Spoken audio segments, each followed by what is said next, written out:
Coming up on Why Should I Trust You?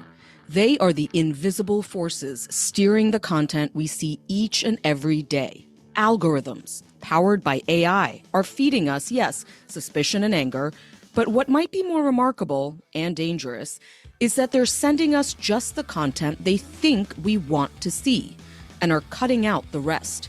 That means we're not only flying with blinders on, but we don't even know it. Today, we will speak with an expert about how we got here and where we're heading. With trust in institutions, public health, and science being pummeled daily, how much of this is the algorithm's fault? And how much of it is on us? Are we even still able to separate ourselves from the algorithms that feed our minds and emotions? How do you know when you're being lulled by the chorus of shared opinions of an echo chamber? And how do we get out? And with a revolution in AI underway, will this powerful tool soon become just another algorithm, not interested in facts, but in giving you what you want to hear? If that happens, is there any way back to shared reality? Let's get started. Hello. Hey, welcome everybody. Hey guys, we're back. We are back. So I think this episode is going to be mind-bending. I can feel it. Maybe this is what is going to get to the heart of the matter in our great American collapse and trust. Yeah, we're going to figure it all out today. But before we do that, who are we? I'm Brenda Adhikari. I'm Tom Johnson. I'm Maggie Bartlett. And I'm Dr. Mark. Yeah, so this is Why Should I Trust You, a podcast all about the breakdown in trust with science, medicine, and public health and what we can do about it. Nothing. We could talk about it. Ever the pessimist, Mark. So we're talking about algorithms today. I mean, I think we all know what an algorithm is. I had an experience recently. It's low stakes, admittedly, but maybe it'll help explain how the algorithm enters our life. So as you all know, I am 46 years old. And one thing I've started to notice is, I have night sweats and brain fog, and shout out to all my perimenopausal women out there. And I also noticed that I'm starting to get a little fat. I have this spare tire, and I'm just where did that come from, right? So I go to my doctor, she does my vitals, everything's mostly fine. And then I'm like, what about the spare tire? And she's just go on the Mediterranean diet, blah, blah, blah, blah, blah. And I'm just oh my God, honestly, it's I've been going on the Mediterranean diet for 20 years, Right. Do you have anything extra? So what do? I go online, go to my chat GPT, and I start searching for weight gain in perimenopausal women. And it's saying all this stuff. And then I go to my Instagram to start looking at what my friends are doing. And sure enough, I start getting ads for supplements for women over the age of 45 experiencing, perimenopausal symptoms. And I'm starting to look at them. My algorithm loves me. My doctor isn't saying shit, but my algorithm loves me. And so what do? Oh my gosh, Dr. Mark, are you ready? I buy a supplement. Oh no. I did it. Perfect. That's exactly how it was designed. I This bought is perfect. the supplement. So far, I'm with you. It's the one with Pamela Anderson Lee on the front. She's picking flowers and looking like she's having the greatest time. But the point is that is how, in one little nutshell, my little freak out about what is happening to me, my algorithm provided an answer. Yeah. That's Multiply that by 60 million people every day. Yeah. Exactly. That's what's happening. Right. So look, I am really interested in this episode, in this topic, really excited to have Claire Wardle on. She's going to join us in a minute. She is so cool. She's from Cornell University right now. She also, she's just worked in this algorithm space for a really long time. And so she's going to join us in a minute. Tom, where do we even begin with this? Help us make sense of some context before we bring Claire on. Yeah. There's so much of this content that's flying around, and we talk about it a lot when we have people from, adherence to MAHA come on and they're buzzing about one story. And at the exact same day, we have people from public health on and they're buzzing about a completely different story. But there was one post recently that was a little different. And it's kind of telling, I think, and it's interesting. And it's certainly telling about the way the algorithms work. So over the past week, the same quote from RFK Jr. was being circulated by the algorithms in both the pro-RFK world and the anti-RFK world. It was Kennedy at the White House in a press conference last week where he sort of made a classic RFK point. He said, today, the average teenager in this country has 50% of the sperm count and 50% of the testosterone of a 65-year-old man. And in both camps, this clip took off without any additional commentary. So it was like on one side, the implication was, can you believe he said it? And on the other side, it was, he said it. Can't you believe it? It was like Right. positive Wow. and truthful and like crazy and ridiculous. And both camps were kind of feeding off this, and algorithms were, sending it around. With this same quote taking off in both worlds, it's like the algorithm doesn't necessarily care so much about the meaning or the context or the truth. Like what they care about is keeping you on the platform. They care about you clicking and watching and sharing as long as possible, which was kind of stunning. So obviously that takes us back to Persia in the 9th century. Yeah, obviously. I love you, Tom. I mean, clearly that's where we go next. Duh. The word algorithm comes, I was like, where did this come from? So the word algorithm comes from the name of a mathematician. I'm going to butcher this name, but Al-Khwarizmi. Say it faster, Tom. No, never saying it again. He taught like ways to solve math problems. And later when his name was translated into Latin, it became algorithmi. And so for centuries, this term was assigned to like a step-by-step procedure for how you solve a math problem. And that worked. And then in the 1930s, we have Alan Turing, who comes along and says, algorithms can show a machine not only how to solve an equation, but how to simulate reasoning. And so quickly, algorithms began to sort of power our computer revolution, like algorithms are used for airline ticket reservations, big, useful stuff, but super impersonal. This is like the extent of like my understanding now. Like, Yep. so I'm like in the 1930s, Yep. like this is like Yep. what we can understand about algorithms. That's like where the we get off the general boat. public. Right, exactly. So suddenly now, they're taking off. We get the internet starts to come into all of our homes. And in 1994, there's sort of like a big bang moment in the modern algorithm. And this is where a group of computer scientists from the University of Minnesota, I think they were working with folks from MIT, they developed something called Group Lens. And this is a system to help people find interesting news articles in a massive online discussion board. So this was back, again, 94. This is back before, things like Maggie was born. There's tons and tons of information. It's super hard to get what you want. You're just kind of lost in a forest of stuff. And these guys come up with what they thought would be a better way to do it. And it was called collaborative filtering. And so they would notice that like Dr. Mark gave one article a high rating. Brenda also gave the same article a high rating. And so then they saw Brenda give another article a high rating. And instead of waiting for Mark to discover it, they figured, Mark and Brenda like the same things. Let's just show Mark the article that Brenda also liked. So it's important to notice, like, it didn't serve this to you like as curated content, but rather when you searched, the system would like prioritize these at the top of what you'd find. It's a small distinction, but an important one, kind of as where all this heads. But essentially, the modern algorithm was born.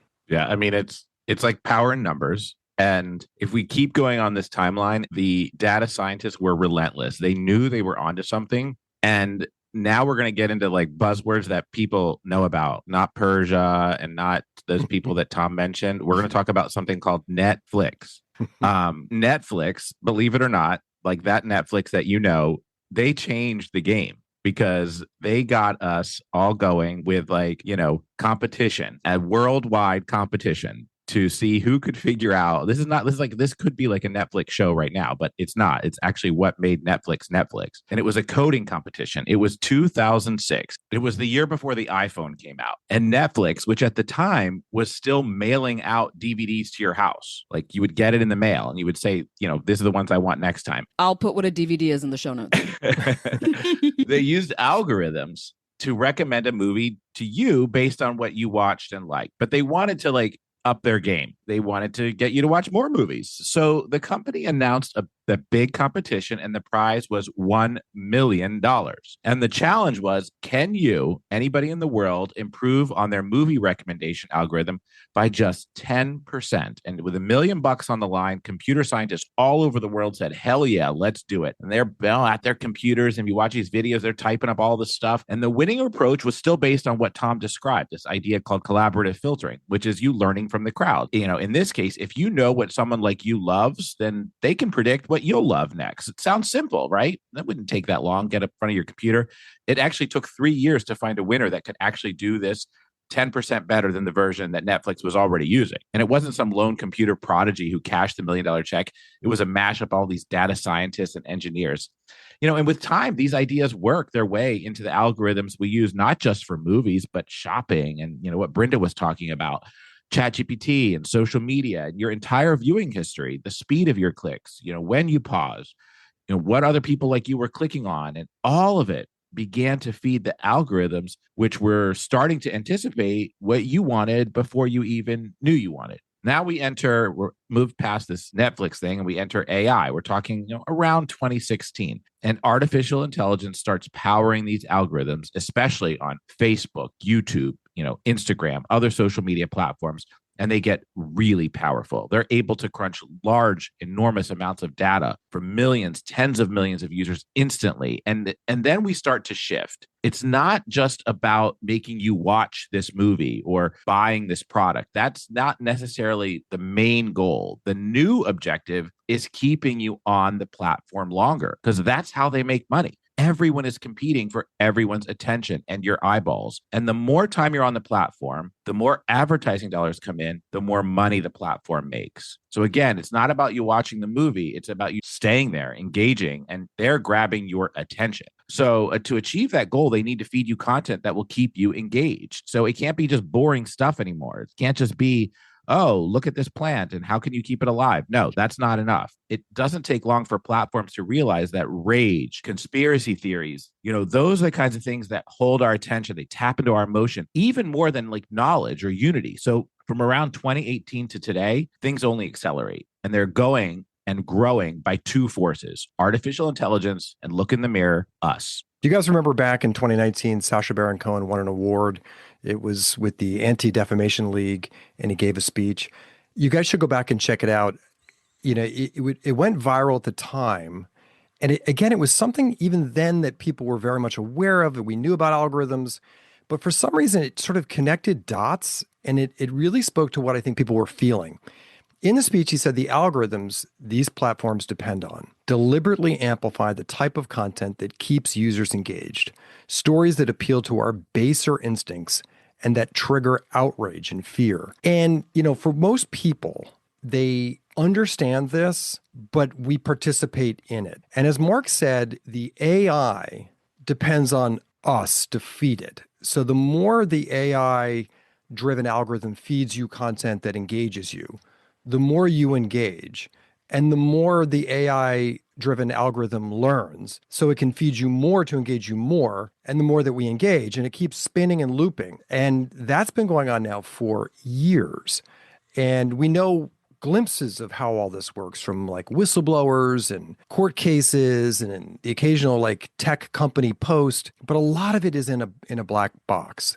And that's what I think we're so looking forward to talking to Claire about. But the algorithms analyze all your data, everything you post, and it assigns like a value to a piece of content. And that value is based on whether they think you, Brenda, are going to click on it, whether you're going to share it, whether you're going to like it. If based on everything it's crunched about you, it thinks it's going to score high with you, it feeds it to you. And if not, they're on to the next person. And there's so much research underway into how all of the algorithm and everything in this space is shaping our realities. We talk a lot about living in echo chambers, and that's the result of self-selection. When we choose to surround ourselves with people who are sharing with one another the same content that fits your shared point of view. For example, getting all your news from that same Facebook group that sees the world in the same way that you do. It's so interesting because we forget this and we think, how can someone think this alternative viewpoint if they're seeing this data? And there's this other term, filter bubbles. And that's what's happening as a result of this algorithmic curation. When the AI systems are actually personalizing what you see by, again, filtering out that information that doesn't match your past clicks, your interests or your beliefs, and all that opposing content, the stuff that would actually challenge you or make you see things in maybe a different or nuanced way, is filtered out. One researcher described this effect of echo chambers and filter bubbles, and I really love this in this way. The user may start believing that this viewpoint is the dominant or only valid perspective, unaware that alternative viewpoints even exist. This creates an illusion of consensus, where people feel their beliefs are universally accepted, even if a larger, more diverse reality exists outside their personalized feed. Okay, that pretty much defines like our reality right now. I'm really excited to bring Claire on. I mean, what I'm hearing you guys say, you're talking about both engagement and then also these echo chambers. And I'm really interested in getting at those two things in specific with her. So when we come back, we're going to be joined by Claire Wardle.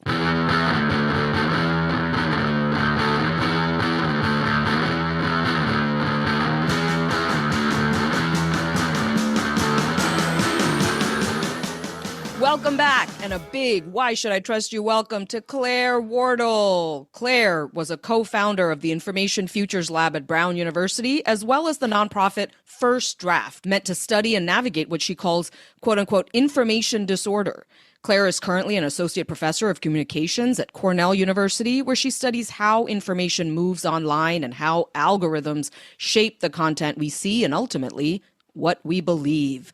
And she has done work on how we might be able to break out of this paradigm. Welcome to our show, Claire. Hi, thanks for having me. So, Claire, just right off the bat, if we say to you that algorithms are a major driver in the collapse in trust with medicine, science, public health, and really any institutions today, would you say we're overstating things, or like, sit down, you don't even know the half of it? They are a major player in all of this. I think that we're wrong to say it's the only aspect that we need to be concerned about, but it's a major player, partly because we don't necessarily see them, right? So I think, Maggie, you just said something beautiful about basically it just shapes reality, but you don't even know there are other viewpoints, right? It's an invisible factor in the way that our trust is declining, but we're not really worried about it because we don't see it. That's what concerns me. Claire, we're familiar with the term algorithms. We've been told through movies and articles and books that these things exist. But here we are in 2025. How has this evolved? Where are we now in this moment? How sophisticated have these algorithms gotten in this present moment?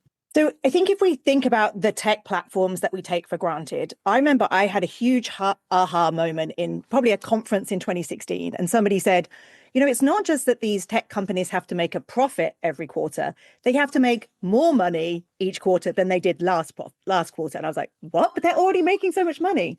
And so when we think about algorithms, they just had to get sharper and smarter and more effective. So in almost all of the technologies that they use, and because we've been using them for years, they know more about me than I know about myself. And that's the scary thing about algorithms. Like the Wall Street Journal did this great piece about TikTok. And I don't know how many of us use TikTok, but it is the number one algorithm. It is so precise. And what you don't even realize is that you are slowing down in a millisecond. You don't even realize if I said, Claire, what is it that you really love other than golden retriever puppy videos? I'd be like, I don't know. I'm looking at all sorts of stuff. The algorithm knows exactly when I'm like just a tiny bit. And then because of that, it changes what I'm looking at and what it serves me. So it's a mixture of the tech companies, as they've got richer and they've hired more engineers, the algorithms have got smarter and smarter and smarter.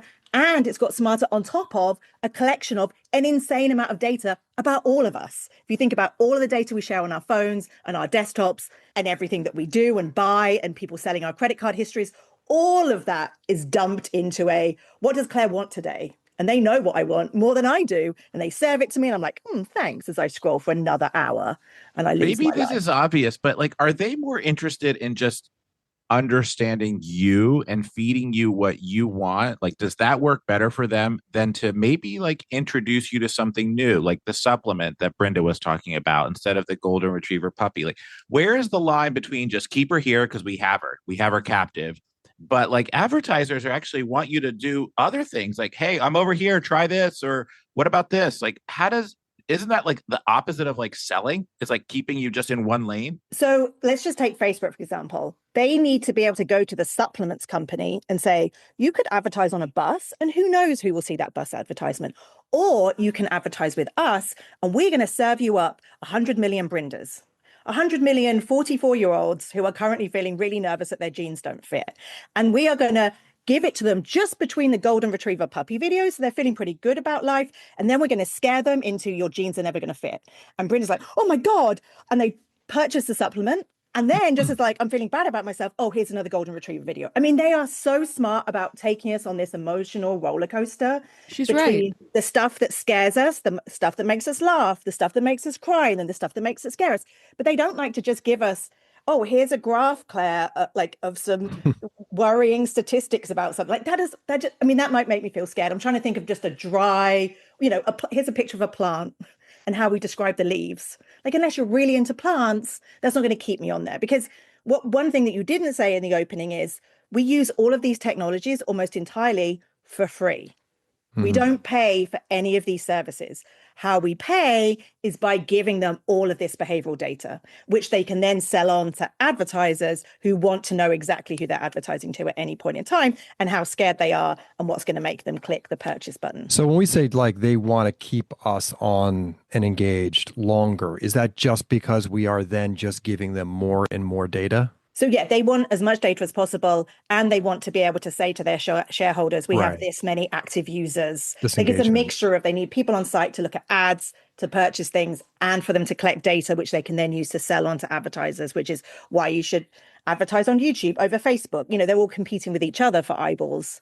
So they need to show that they have the smartest algorithm. So as we said in the intro, we sort of sit at the middle line between people that are sort of gravitating towards traditional medicine, public health science, and people who are gravitating towards this moment of change and MAHA and call it maybe, unorthodox, at times takes on how to fix things. And we notice, content that fires in both different groups. Just recently, there was a Senate hearing in which, somebody testifies about a research paper that was never published that indicates that children, who were vaccinated versus children who were unvaccinated.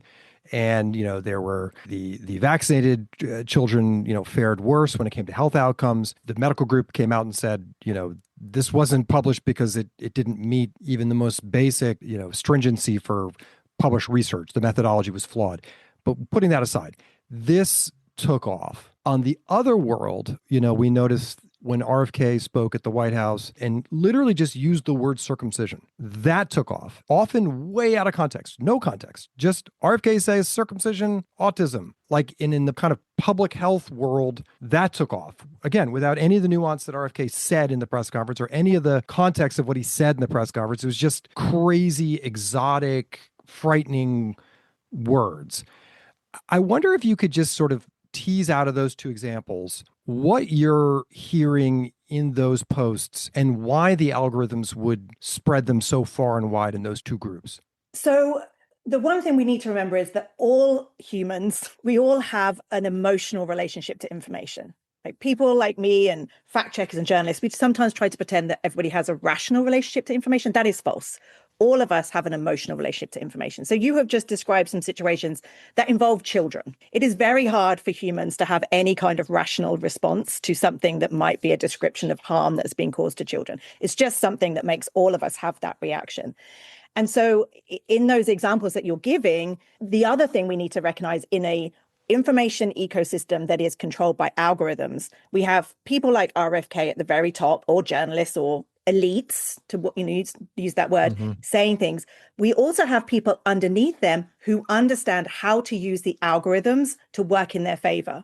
So then we have these people just under the people making the first post who are like, I need to get some virality today. Like, I need more followers because I'm looking for a book account, a book deal. I'm about to go on a speaking tour and I need more tickets. Like, there are unfortunately these people here who are using, I need more Substack subscriptions because I need to pay my mortgage this month, right? There are people who are using the algorithmic system to benefit them. So in the examples that you give, on both sides, you have people who are like, I know how the algorithms work. I know how I can spin this without any context. Like you say, the word circumcision, immediately we're talking about children and we're talking about a piece of a child's body that we don't necessarily want to think about. And we have this like immediate, like visceral reaction to it. So the people who are very good at making our contemporary information ecosystem work for them are people who understand how to make people have a visceral reaction.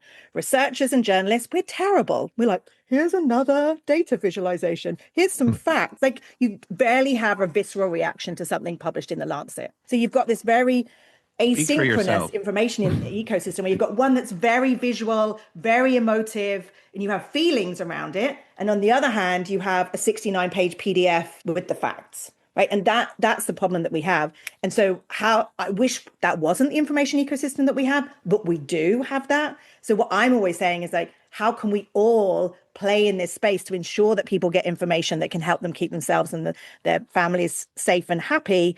But we have to do it within the context that we're working with, which is a very algorithmically driven information ecosystem. Claire, let me ask you about echo chambers for a second. I want to give you this one anecdote, and I want you to help me with what you're seeing. And the bigger point I think I want to get at is that we're often not seeing what each other is seeing. So for instance, back in August, there was this tragic shooting at the CDC. An officer was killed. There were hundreds of rounds of bullets that were fired. You had CDC employees rushing undercover under their desks. You know, it happened on a Friday. And I remember getting these texts from people in public health who were just understandably so upset about it. And a big thing they were saying, because they know what we do on the show, we talk to a lot of folks from MAHA who are very skeptical of public health. And they were like, what are they saying about it, right? And I will tell you right now, Claire, when I texted a bunch of folks from MAHA, their first reaction was, I didn't even know this happened. That they didn't even know. And of course, it didn't help that the secretary at that point waited hours and hours before he even responded. I guess my question to you is, what do you see in that? Because to me, it's one thing to talk about kind of rage baiting and engagement and anger. It's another thing when we're literally in these information silos where what is happening in the world is not even being seen by huge parts of the country. What's your take on that? Yeah, I'm with you entirely that I think, you know, when some of the earlier work on echo chambers and filter bubbles came out, like 2011, I kind of thought about us living in separate huts, but with lots of windows, and we could kind of see each other. We were waving, but we could see each other. Now I feel like we're in these like sheds with no windows and like reinforced walls. Because to your point, I see these examples all the time where people simply aren't seeing the other side. And that goes back to the algorithms getting smarter and smarter and smarter. And if we had somebody from a platform on today and we're like, why are you only feeding people the content that they want? They'd say this. Listen, we tried 2014 to 2016. We tried all these experiments where we would deliberately keep giving people the other side, right? Because we kept hearing from academics that echo chambers were a problem. And we did that. You know what happened? People just skipped over the content that didn't reinforce their beliefs again and again and again. And now we're businesses. And therefore, why are we going to take up any of that, really valuable real estate on people's feeds if they're just going to skip over it, right? And there were examples like if you were pro-Obama, I mean, Obama had some like positions on immigration that didn't necessarily fit in the idea of like a super liberal person. And they were like, we would see people on the left skipping past any stories that didn't put Obama in this like amazing light, and similarly on the other side, right? So this goes back to the spinach and chocolate analogy. When we all used to sit down at 6 p.m. and watch the 6 p.m. news, as I did in the UK or whatever the equivalent was here, you know, you would have to watch news content that didn't necessarily support what you thought. And it might be about Syria, which might have been difficult to watch, but you sat and watched the Syria content because you then wanted to watch the baseball story, right? And so you had chocolate and spinach together. Now it's all chocolate all the time. And we're not eating our spinach because the algorithms are like, Claire's going to skip over the spinach. You don't even know that you're not eating the spinach. Yes. That's even more. You don't even know there's pernicious. spinach? No, you don't know that you're not eating it. You think you are eating it. But do you know there is spinach? There is spinach out there. You're a toddler who only ever has chicken nuggets because your mum's like, I'm not even going to try with the broccoli. I mean, that's such an interesting point. And I want to just sit on this echo chamber thing for a second, because are we self-selecting, or is the algorithm forcing us to select? There's a question I have here about, are we doing this to ourselves, Claire? Like, can we put this squarely on the tech companies, or is there a demand here that this is what we want as people? Yeah. As Facebook used to say, is complicated. I mean, do you remember back in the day when your Facebook feed was full of high school friends, right? And that was really before algorithms. Like your friend Barry would say that he was hungover, and your friend Jessica would say that she's just bought a new sweater, right? And you saw almost everything that your high school friends said. And then Facebook realized there were some of your high school friends you didn't actually like very much because you never clicked on their content or like, and the algorithm really souped up. But you'd often talk to somebody who was like, what do you mean you posted that? I didn't see it. Like there are still people who don't understand that they don't see everything all the time on echo chambers. But to that point of it gets smarter, let's imagine that you're in a different life stage and all of a sudden you find that you're pregnant, and quite rightly you're terrified because you're suddenly thinking, I'm bringing a new life into this world. I'm worried about this. And you start looking for like pregnancy forums and pregnancy Facebook groups. And you go into those spaces and you start to be elevated in your fears around this. Those kind of spaces are often targeted by people who are trying to get at people who are fearful. So maybe it's people who want to sell supplements to pregnant women. Maybe it's people who are skeptical of vaccines and think that this is the place to get them. And so you end up in a space based on your real life experiences that move online, and your algorithm starts to learn from that. And then you start, and the use of the term rabbit hole, I think sometimes is too much, but the algorithm learns as you're going through these experiences. Maybe you have a really poor experience with your primary care doctor and you don't feel listened to, and you feel like, maybe you're concerned you've got Lyme disease. You go to a doctor who doesn't take it seriously. You go searching for tick-borne illnesses, and before you know it, you're sucked into a community of people who quite rightly are trying to learn about an illness that we don't necessarily have settled science around. And so the algorithm starts to learn. So I think, Brynda, it's not, is it all the platforms? Is it all us? It's this push-pull between what we're searching for. Often in these feeds, it gives you options like, do you want to follow this person? Do you want to join this group? And you say yes or no. And each time it's learning, oh, she wants more of this. She wants less of that. I mean, isn't that what we want, though? We want to feel connected. We want identity. We want to feel belonging. Like, these are my people. This is where I belong. And that also is reinforcing me staying there. 100%. And I think sometimes things that we forget to talk about is performance and identity. When all of us are deciding what to post, do we post the image of our lasagna that we burnt last night? No. We post the things that make people think well of us, right? And you can laugh about, your thighs look great in a particular dress, or your lasagna looks great. But also you are making decisions about what you post, what political articles you post, what things that you're liking or not. You, without even realizing it, are thinking about your audience. One of the things I just want to pick up on are, algorithms, they're not people, right? They're made by people, and ultimately, they seem to be made to sell to people other people's data, our performative personalities online being what guides them. But they're a tool. Some people have used them to be very effective. But how can we use these tools more effectively to help break out of these silos? Is there a way to do that, given what you've seen? So I think just quickly to go back to Dr. Mark's point about belonging and community, there is a reason that people spend as long as they do in these communities, and it's because they feel heard. They feel a sense of agency, like I can do something. Like, Brynda, your supplement story was because you came away from the doctor and you didn't feel like you had anything you could do. Right. And you wanted a feeling of something. That was a visceral reaction. And so that, going back to wanting to do something, is what's so key about all of these things. I think, Maggie, your point about what do we do about it? I mean, I've led team of researchers where everybody had to have burner phones because they were having to train all the different algorithms in different ways so that we could see different types of content. Because if we just used our own personal feeds, we knew there was all this stuff that we weren't seeing.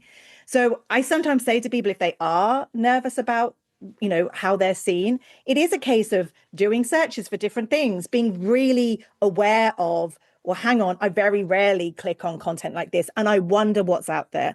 Because I think what's key to so much of this conversation goes back to, we don't even know that there's spinach, right? So going to seek out, like, how are people viewing the latest RFK press conference? I think people in public health are sometimes shocked, and certainly on the other way, like, what does it feel like to understand that people have very, very, very different reactions to the same piece of information? I just wish there were more places in person that we could do these discussions, because online makes this so hard and anonymity makes things different. But I think once we understand that people have different viewpoints, and the last thing I'll say, the hope for me is spending time at school gates with other parents, in dog parks, in faith spaces, sports spaces, the places that people are less likely to think about their partisan politics and to connect with others as humans. That, to me, is the secret of that. We don't have algorithms at the dog park. We're like, your dog is cute. You won't get any argument for us on that. That is, we fully agree with that. But like a good algorithm, I'm going to drag you, Claire, back into the dark,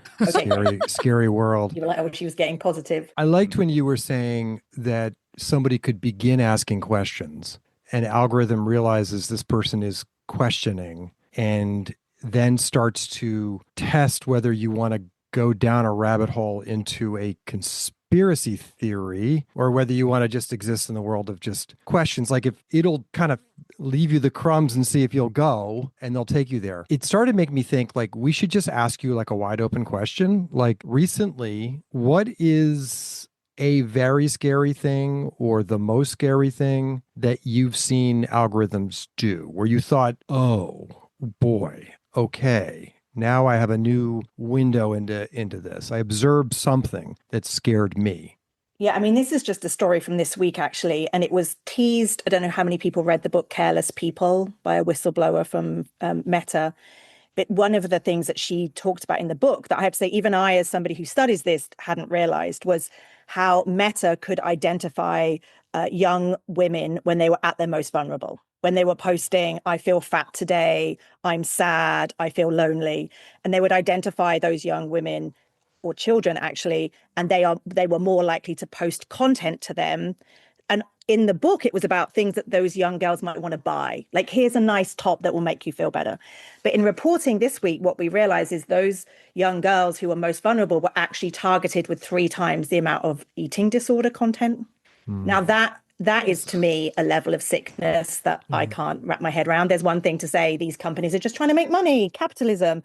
But the idea that they could identify young children at risk and give them more of that content just gives me shudders. And to me, again, as a researcher, the absence of any kind of oversight, because researchers don't have that data, we have to rely on whistleblowers to be able to tell us that, because there's no way that we can independently audit these platforms to be like, to me, that's illegal. Like that's absolutely not something that we should be okay with.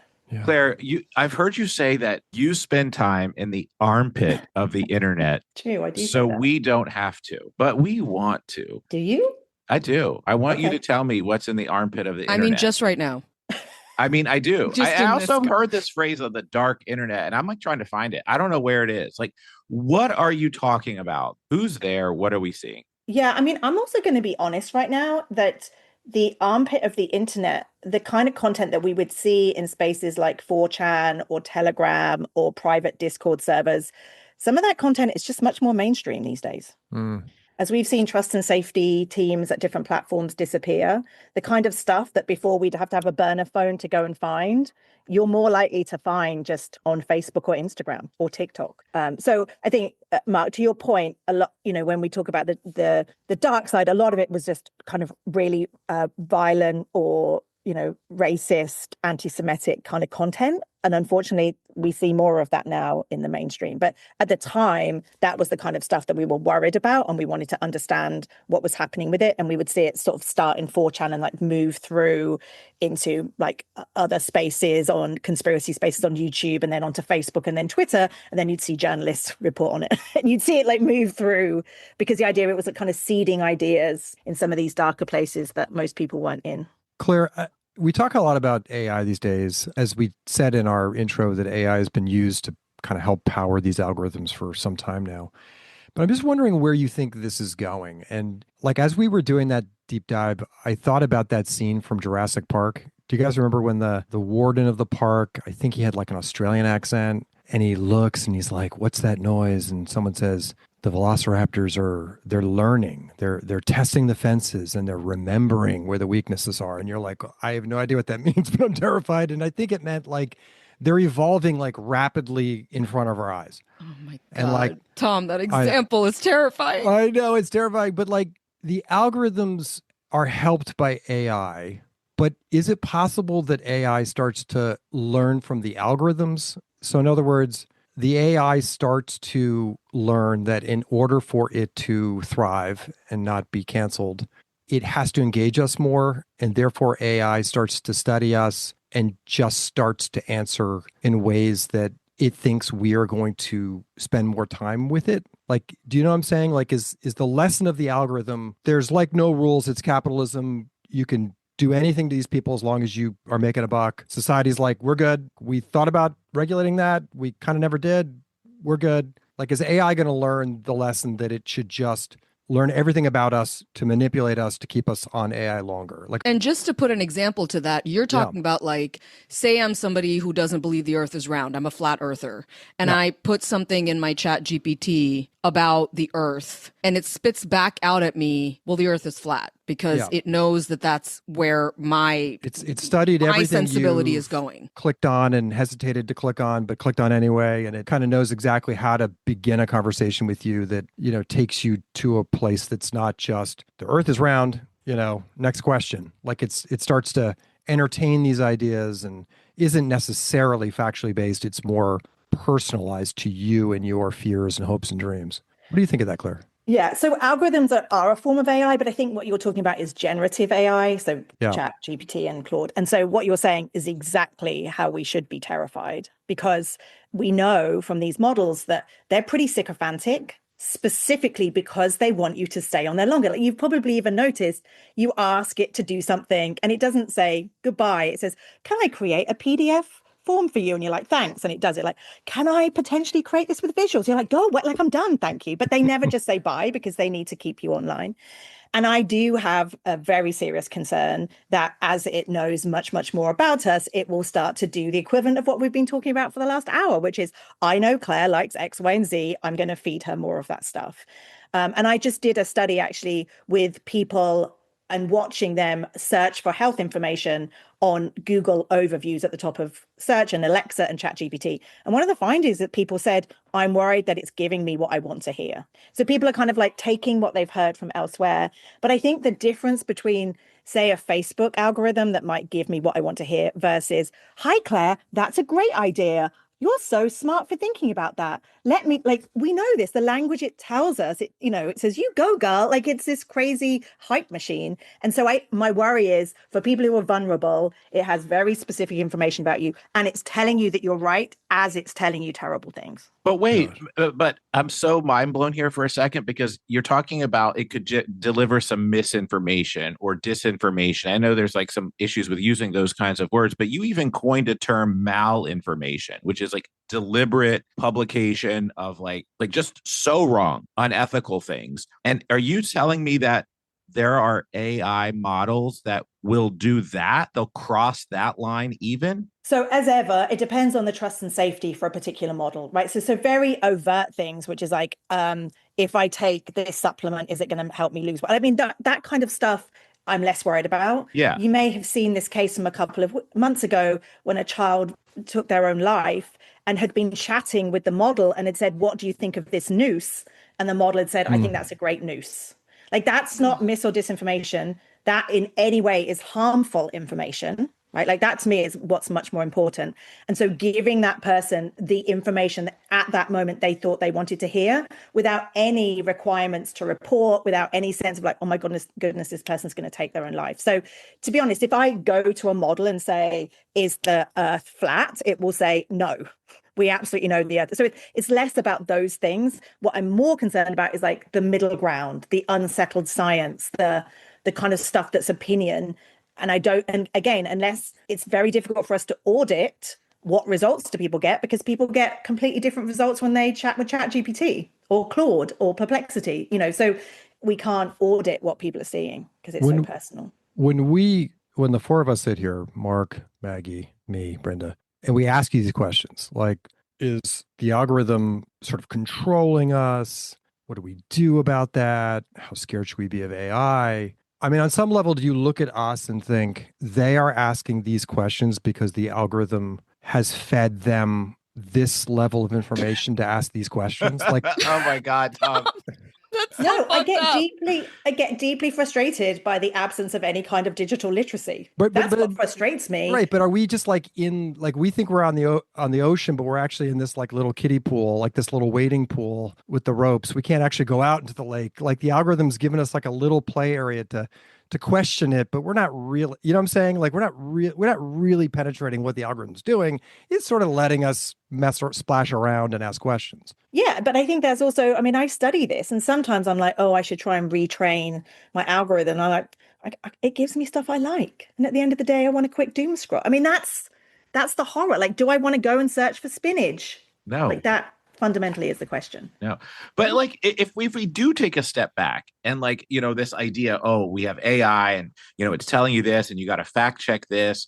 Like, are we totally missing the boat by saying we have to fact check this and play whack-a-mole to like this post That's a good says question. this and that post says this? Like, is that just too simple? Like, you can't just react to these individual posts. Like, we got to go way higher. We got to go way higher and like find out what these narratives are. Or, I saw a post yesterday that said ivermectin cures skin cancer. I imagine it gave it to me because I'm a skin cancer surgeon. I was actually intrigued. I'm like, does it? Wow. Well, let me read.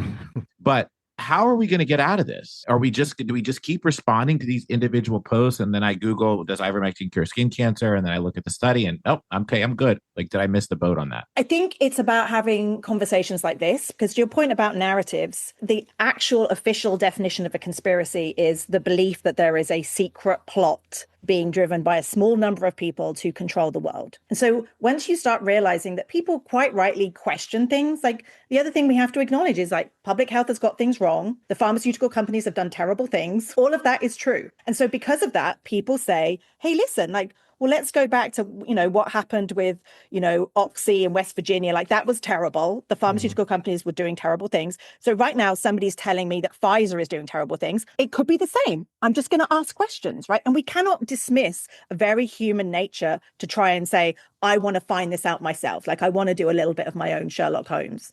And that is what's happening. But to your point, Mark, about like narratives, if we say, listen, one of the key narratives is people who are trying to sell us supplements are using that very natural human response to say, hey, you're right to question your doctor. I've got the answer for you. Right? The more we say to people, it is natural that you press the purchase button there. It's natural. We all want to feel in control at a time where the world is in crisis and everything's scary. We all want to have these like micro control moments. And that's things like buying supplements. But the more we can say to people, this is how an algorithm works. This is how grifters work. This is why people tell you to question everything.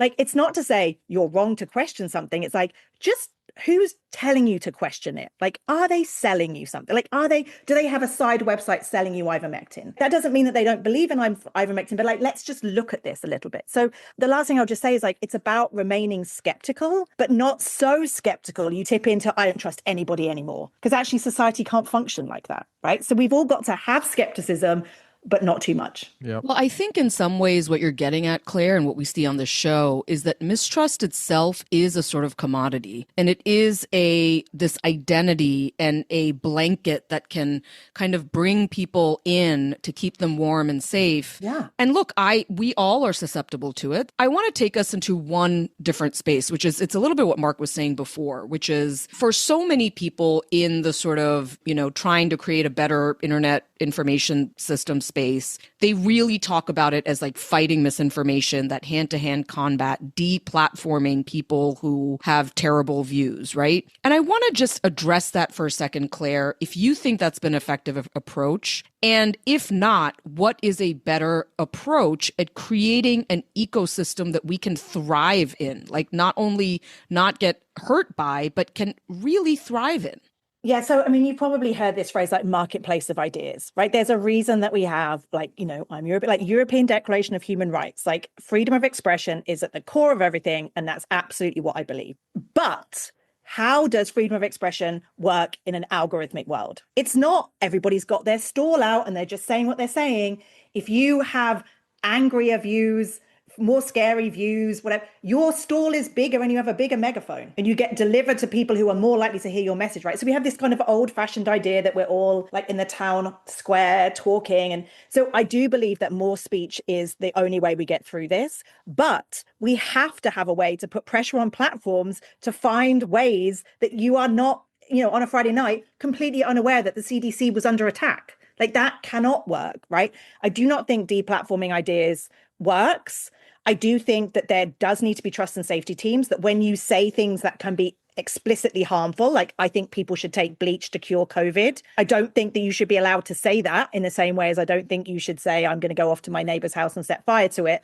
Like, I think there has to be, when there are immediate harms, that may mean that you get like a suspension and those kind of things work. I think the idea of fully deplatforming doesn't work, mostly because those ideas appear in other places by people who say, I've been deplatformed, come and subscribe to me over here. Like there's a lot of work now around, it is an ecosystem. If you pull a plant out of the pond over here, it grows over there. Like it's not, we can't control these things. But I do wish that we could have more discussions about how freedom of expression works in this algorithmic space. Like Elon Musk talks all the time about, oh, this is just the town square, whilst I'm also scrolling through horrific anti-Semitic videos. Like, I don't think that's good for society. I think we have become more tolerant of ideas that should not be tolerant in a democratic society.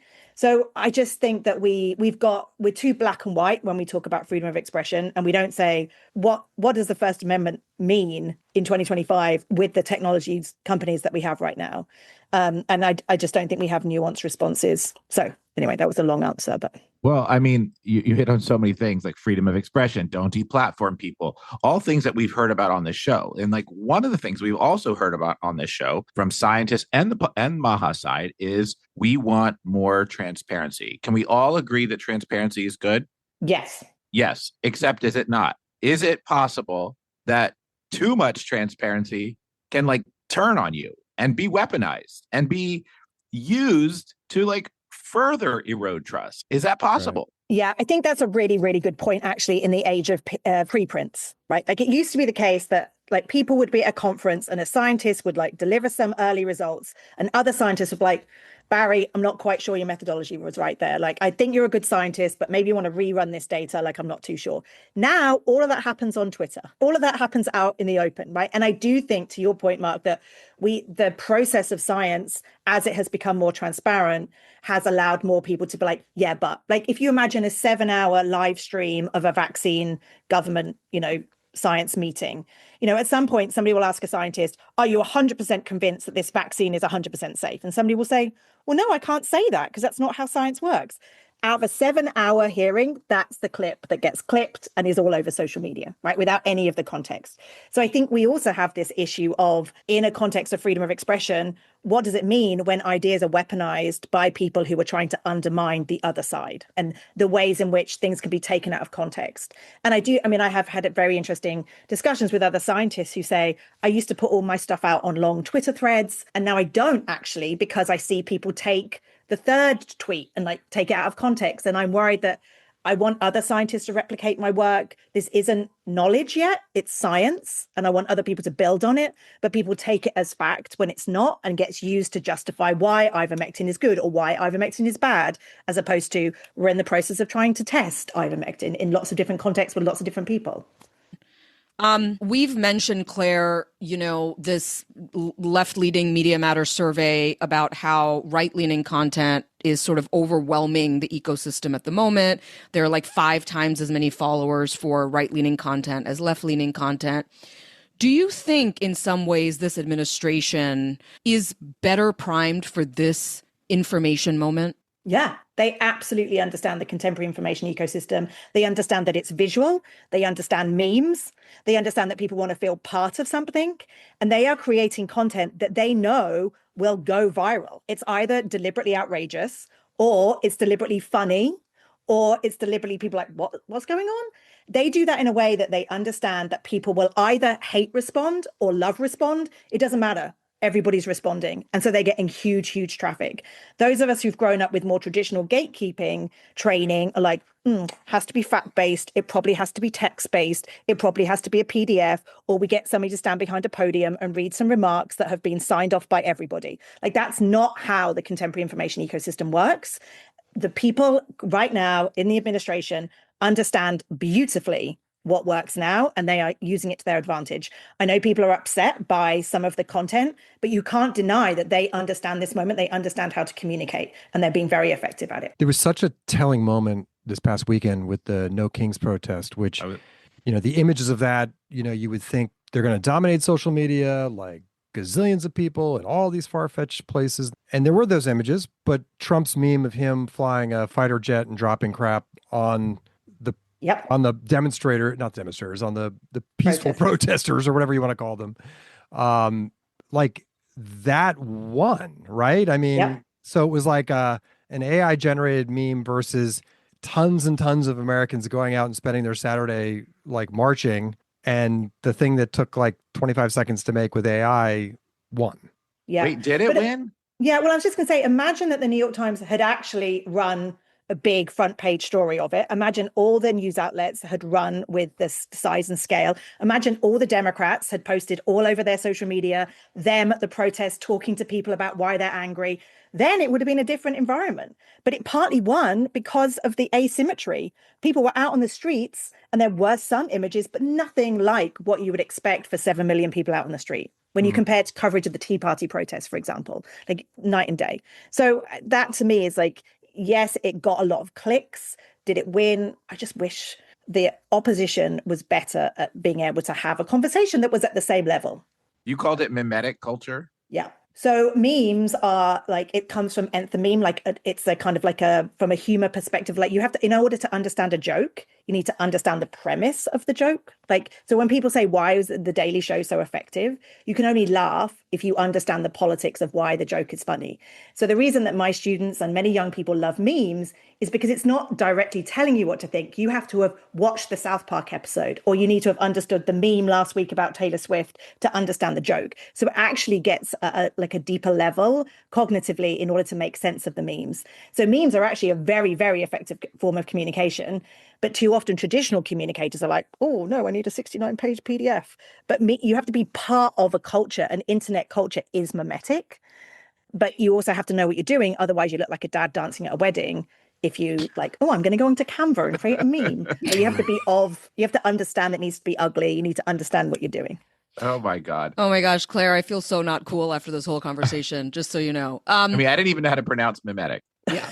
Claire, as we wrap this up, I want to offer a take and get your response to it. So the idea of making our social media platforms healthier, to me, is sort of like trying to make cigarettes healthy. I say that because I just don't see a world in which those places, because they reward brevity and they reward quickness, that anything good can ever really come out of it, other than the occasional, like the kid catches a baseball in a park, or like somebody catches a baseball and gives it to a kid and we all like get really happy about it. But to me, what I've tried to do is to try to, like, if I do see a clip and it gets a rise out of me, I try to go to the original content and look at the longer version of it.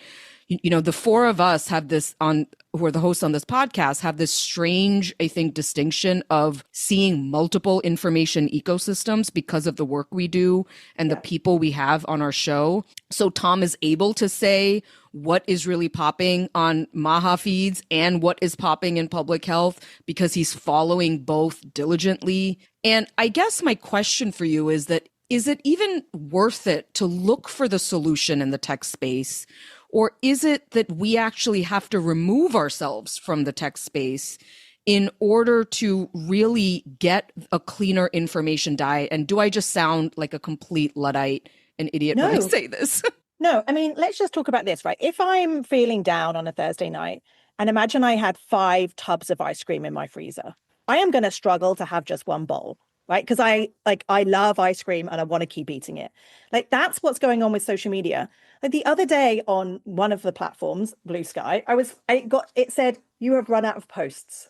And I had this like out of body experience of like, the ice cream's end. Like it was like that, like there was no more ice cream. So one thing I say is we know from all of the research that the more friction on platforms, the less we use it, right? So every time you have a pop-up that says, this has been fact-checked, are you sure you want to read this? Or it just has a sense of like, do you know how long you've been scrolling? Like anything like that, just it's like the equivalent of speed bumps in traffic. Like it makes a difference. And so what I say is from a tech perspective, we need to ensure that we have more speed bumps, right? We need, like, I see this with my students. On average, they're on TikTok 10 hours a day, right? Because it is addictive and fun. Yeah, because they're double screening the whole time. But their brains are so attached to the dopamine. Now, do we blame the students or do we blame TikTok for having the endless scroll? Right? Like you're not going to stop eating the ice cream. So we need tech solutions, but we also need to have more conversations as human beings about, like, you know what, you might want to be aware of what other people are saying about the same issue. Like it doesn't help us as a society to be mad at each other, to think the other side is stupid. You know, like the polarization that we're experiencing, no good comes of it, right? And I think when you actually talk to people about that, they agree. They don't want to be this mad all the time. But I also think, Brenda, to your point, like, so you should go and like spend 2 hours with the other side every day on their Substacks. Like, how much, like, I want us to be able to create more spaces where we are jointly discussing these things. What that looks like in the end of mainstream media, I don't know. Claire, I just want to end on this note, which is on this show, we are trying to have those conversations. We've done over a dozen of them with folks from the Make America Healthy Again community and folks from public health. And we couldn't agree with you more that on some level, just sitting down and talking is maybe our only way through this division. So we want to thank you so much for joining us, Claire Wardle, who is an associate professor of communications at Cornell University, co-founded the Information Futures Lab at Brown. And, you both scared the living pants out of us today, but also left us on a note of hope. So thank you so much for coming, Claire. Thanks for having me. Great conversation. And that is our show today. Please leave us questions, comments at questions@whyshoulditrustyou.net. Check us out on Substack. Leave us a rate, review on wherever you find your podcast. I'm Brenda Adhikari. He's Tom Johnson. She's Maggie Bartlett. He is Dr. Mark. And we'll see you right back here next week.